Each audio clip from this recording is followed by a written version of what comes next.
Let's say we want to add a transition from this video to this video.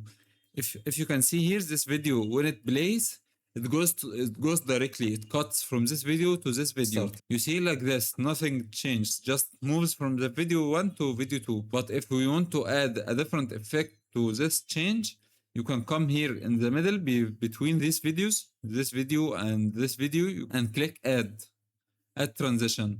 It's going to open this transition tab. It's the same tab in here, but it's just on a different tab. And on this tab, you can take it like this and drag it in here. And on this tab, you don't drag. You just click on here and it opens this tab. You select whatever you want. So let's say, for example, this tab here, let's come here and select this transition. Let's say, for example, crossfade, let's add it here.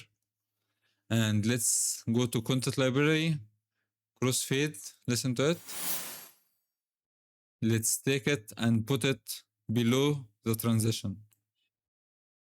Now you have a transition with a sound effect. Let's get started. You see how it works?